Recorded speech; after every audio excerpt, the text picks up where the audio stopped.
Hiya, folks. Are you there? Got you. Yep. Hello, folks.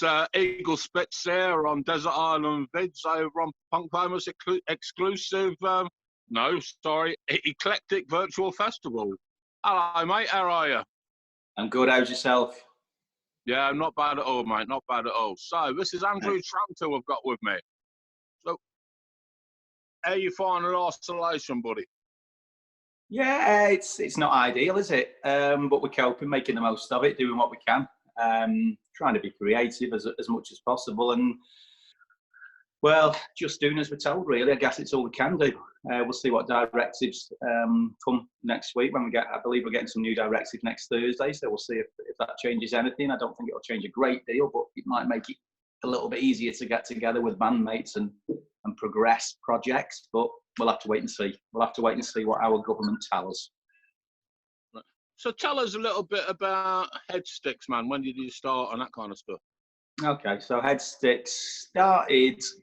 Well, the first gig as a four-piece, which was still a four-piece, was late in 2012.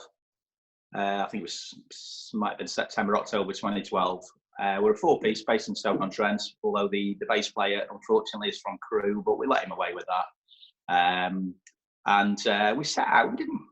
We didn't set out to be any sort of particular band at the time, but it was, I guess, the mindset was quite a folky sort of feel to it, really, but it developed into more of a sort of a punky edge without it being folk punk, if that makes any sense at all.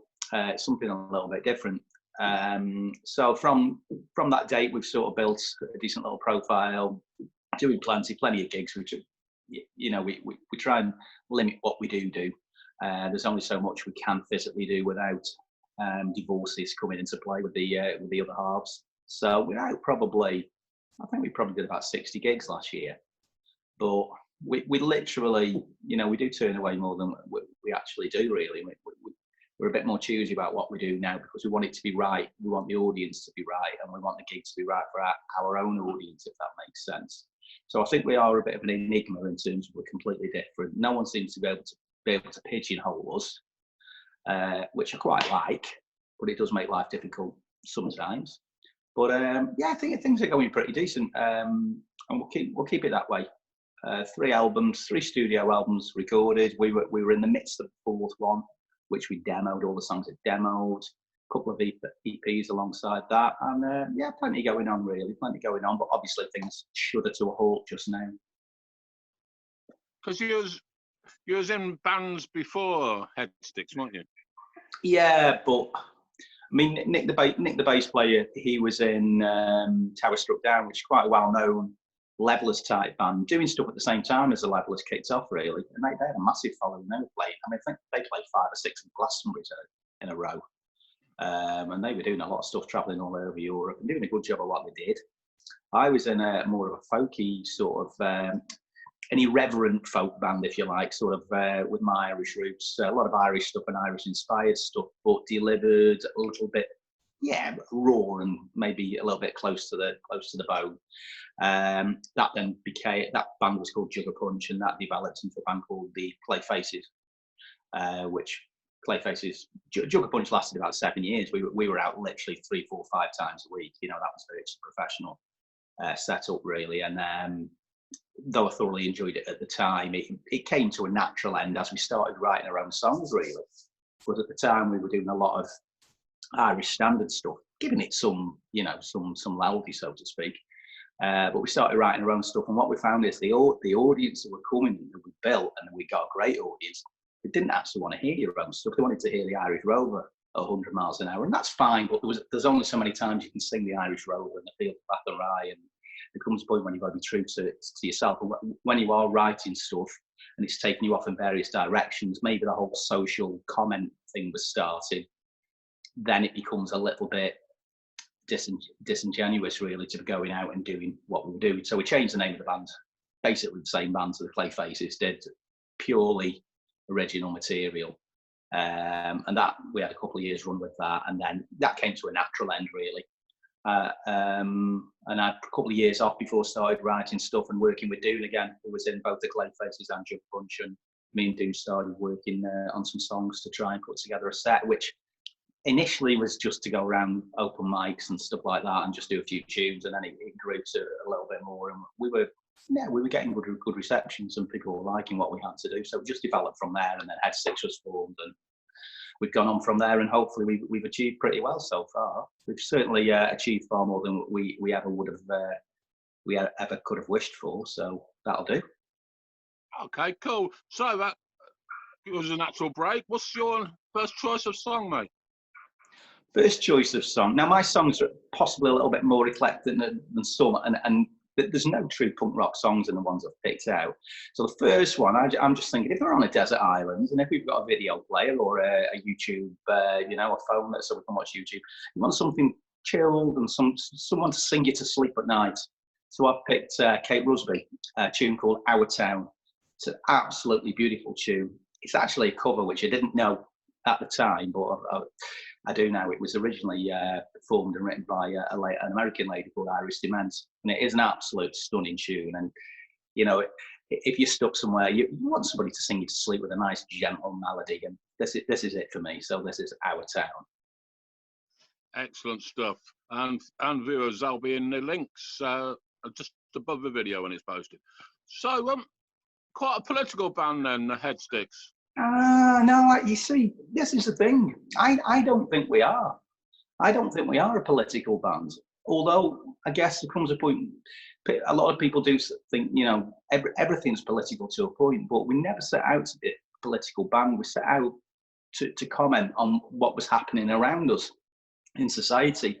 And if seeing people sleeping in a shop doorway or under a bridge, if kids going off to school without a decent meal in the valley is political, then yeah, we're political, but it's certainly not an agenda. There was no agenda. We never said we are this, we are that, we are the other, we stand for this, we stand for that. What we stand for is decent ethics, decent morals, and ultimate respect to other living creatures, whether human beings or otherwise.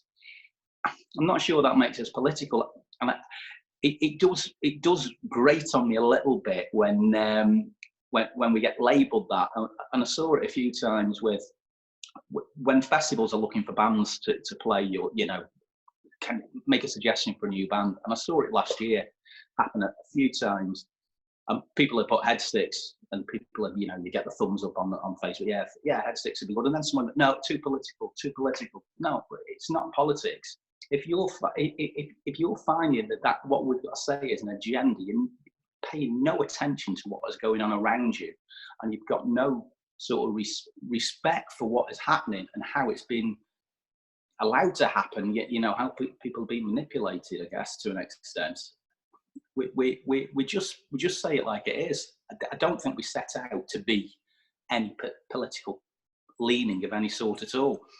I think if you believe in honesty and integrity and fairness, I guess you automatically lean to the left. But that doesn't mean that everybody on the right isn't a good person. There's two types of good people. There's good people and bad people, and that's whether they're left or right. There's some people who abuse the hell out of the left, there's some people who abuse the hell out of the right.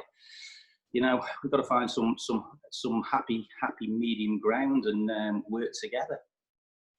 Yeah, I've always been pretty anti-royalist, but Lady Diana once said, when she was asked by a journalist, when she was doing a lot of stuff for landmines and children, isn't it a bit of a political issue?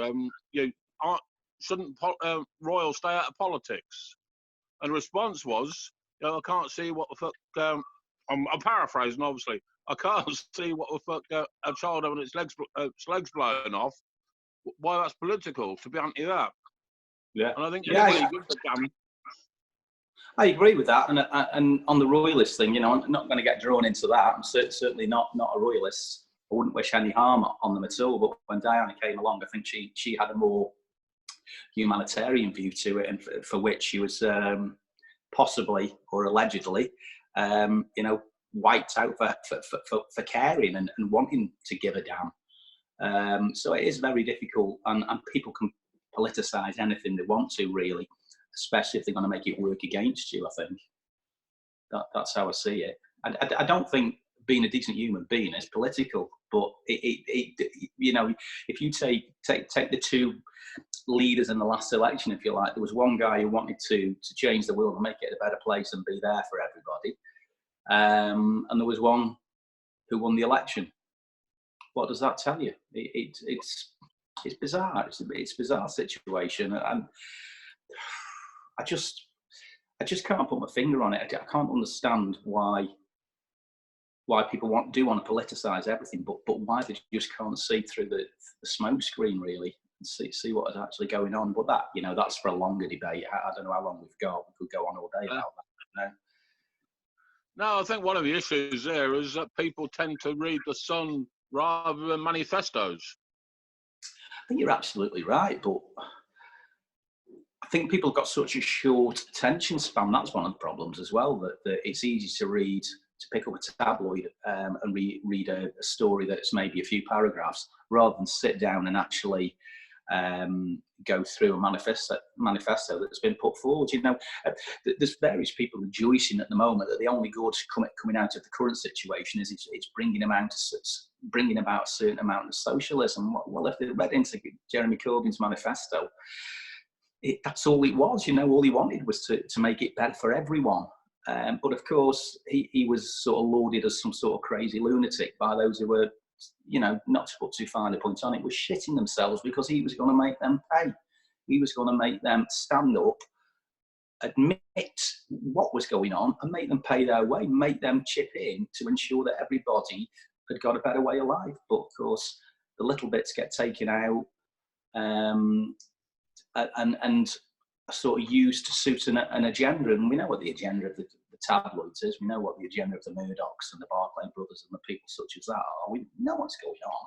Unfortunately, a man on the street either A, doesn't know, or simply doesn't care. He just wants an easy life, and if he's told he's going to have a tax break and he's going to be a few quid better off, and the next edition of X Factor or Dancing on Ice or whatever is going to be is coming back, he's an happy bunny. He couldn't give a flying fuck what's going on other than that. Well, I think one of the things that seems to be happening at the moment is coming to people are realising sort of very, very quickly how much we need the NHS. Yeah, Eagle, they are. The people in our circle are, and don't forget that you know, we live our lives to a large extent now through social media. So we're stuck in this sort of bubble. You're in your bubble, and your bubble will be a very similar one to me. There'll be an awful lot of like-minded people on there, you know, left-wingers, anarchists, very like-minded people. So you're not actually seeing what. Bear in mind, we're in the minority. You're not actually seeing what the majority are thinking. So we're thinking, yeah, you know, everybody's finally realised how great the NHS is. Plenty of them who will forget very, very quickly as soon as they can get out to the boozer or the off licence, or they can start doing what they normally do again. That'll soon be forgotten. You know, the clapping on a Thursday night, fantastic, and it's a wonderful way of showing appreciation. But at the same time, the majority of them out there clapping, you know, they're the ones who voted against the NHS and against preserving the NHS, and it's so frustrating. And yeah, hopefully some good will come out of it, and hopefully there'll be some camaraderie shit that will carry on.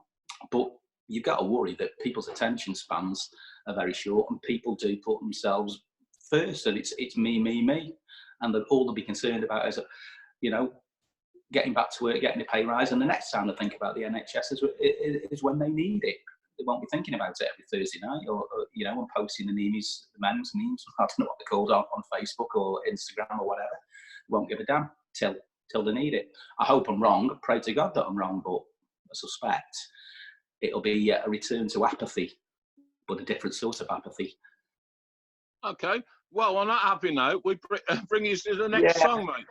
I did think then that while I was wittering on, it's not the most uplifting interview in the world, is it really? So I'll try and be a bit more uplifting as we go on. Yeah, okay. I'll go with this one. This is Rise, Public Image Limited. The reason I've gone for this is I love Pill anyway, and you know, for all the bad press that Johnny Lydon gets, I think he said some pertinent things as well.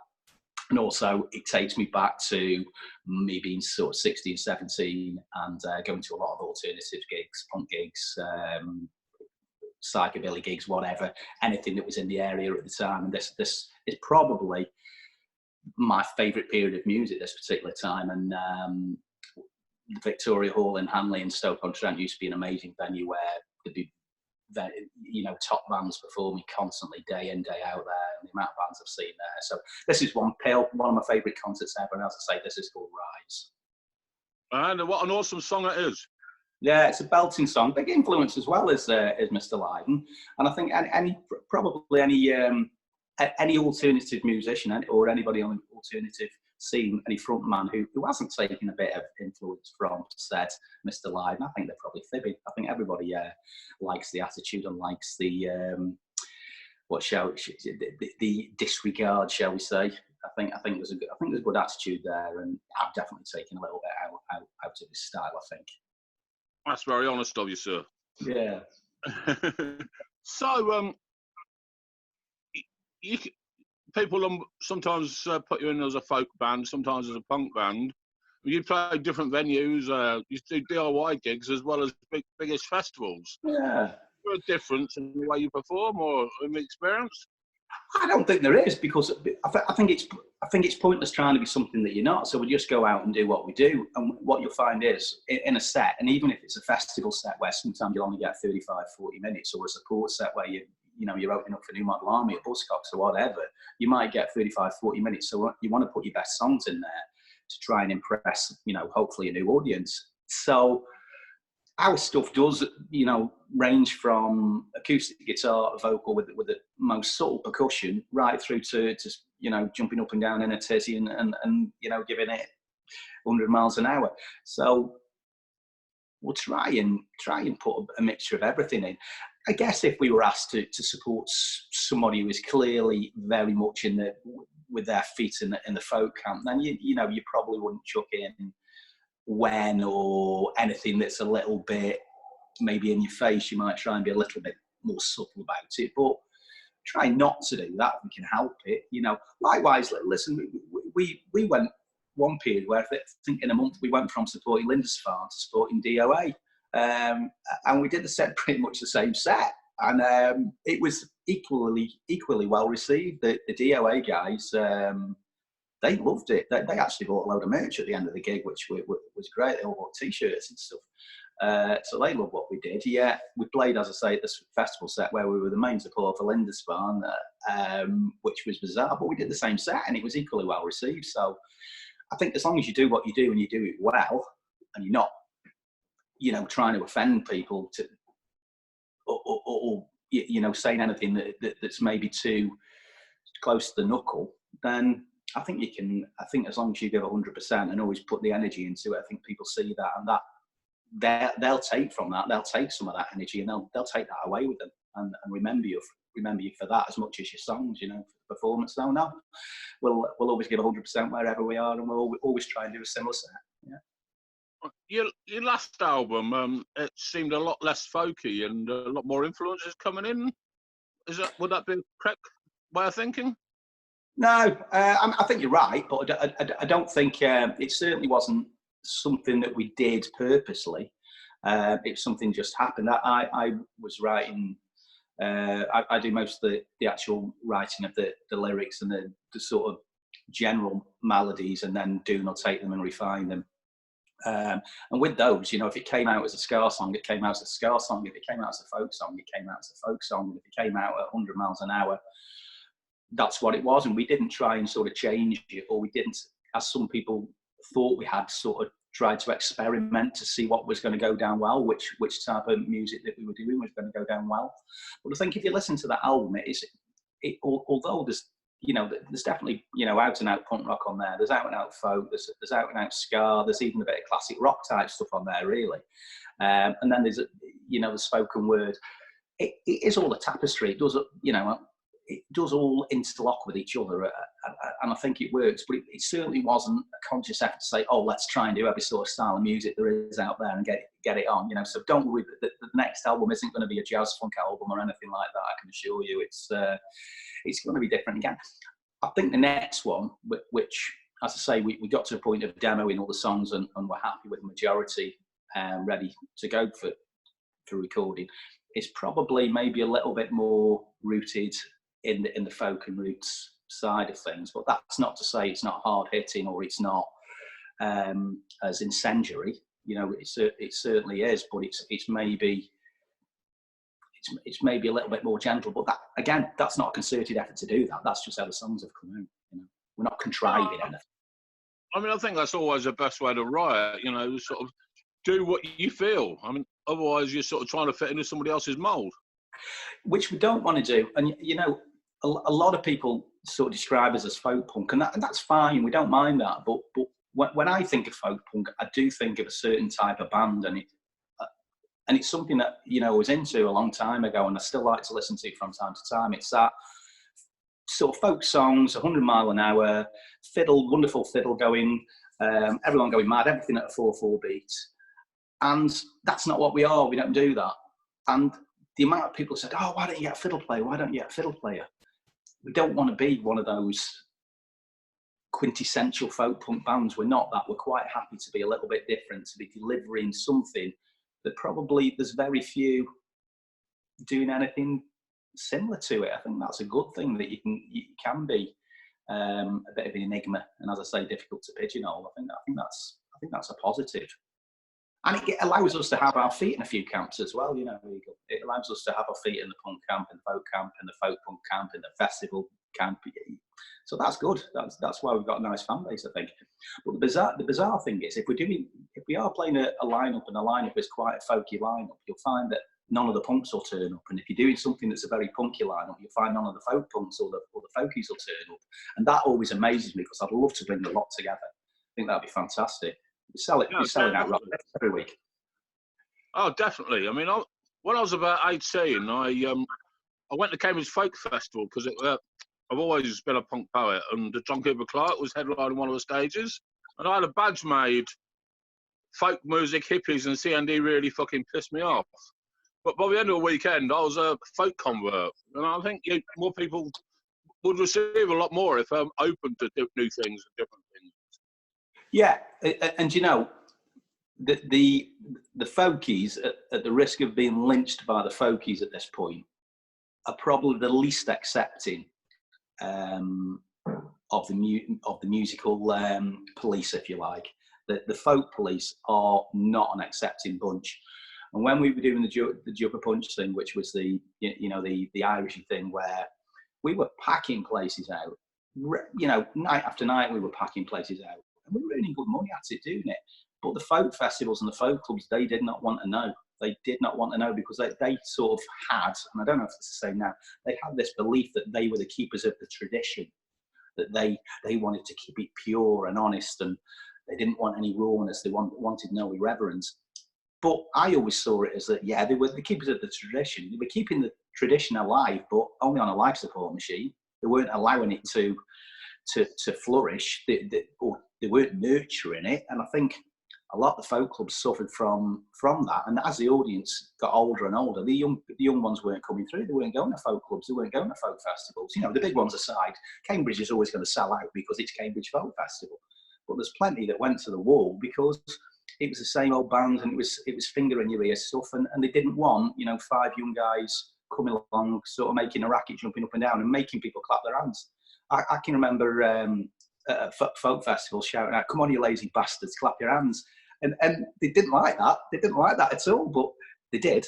They did clap their hands, and they enjoyed it. They then enjoyed it. But the organisers were horrified by it, and we weren't asked back there. That's for sure. No, that reminds me a little bit of somebody shouting Judas at a Bob Dylan gig when he went from electric to acoustic. Yeah. One way around, but you know what I'm saying.